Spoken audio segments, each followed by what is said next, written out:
Bismillahirrahmanirrahim.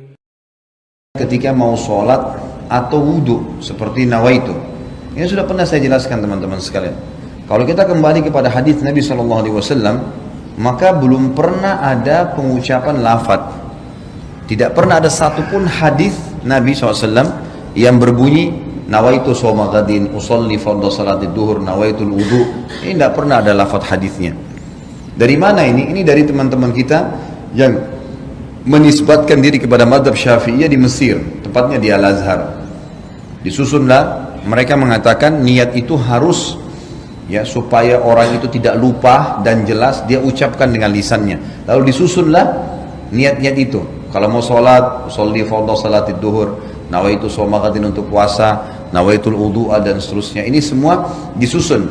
Mereka pun mengatakan dalam buku-buku mereka, ini adalah niat pelengkap, bukan niat asas. Niat asas dalam hati. Kalau ada seseorang mengucapkan dengan lisannya nawaitu shoma ghadin, usolli fardhu salatid duhur, tapi hatinya enggak niat sholat, enggak diterima. Tapi kalau ada orang niat dalam hatinya memang mau sholat duhur dan dia lupa ucapkan usolli fardhu salatid duhur, diterima sholatnya karena asas niat adalah hati.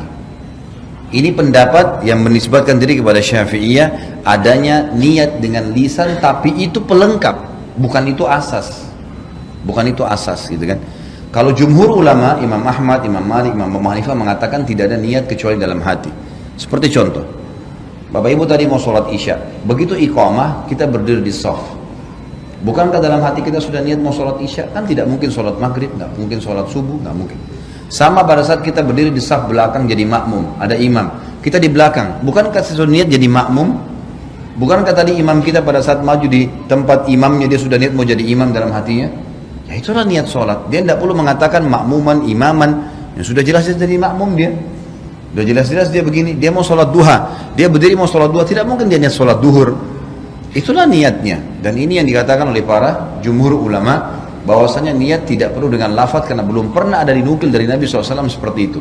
Satu-satunya yang disebutkan dan didengarkan oleh para sahabat itu adalah waktu Nabi SAW menyebutkan niat haji dan umrohnya.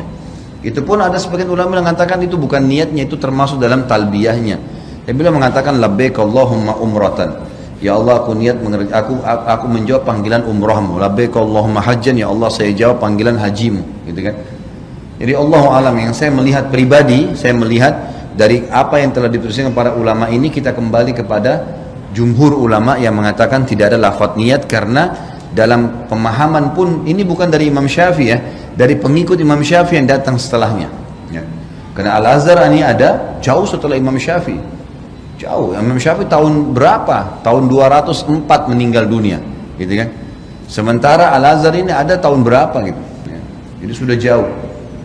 Makanya datang pengikut-pengikut yang menisbatkan diri lalu kemudian memasukkan dalam sebuah madhab. Allahu a'lam.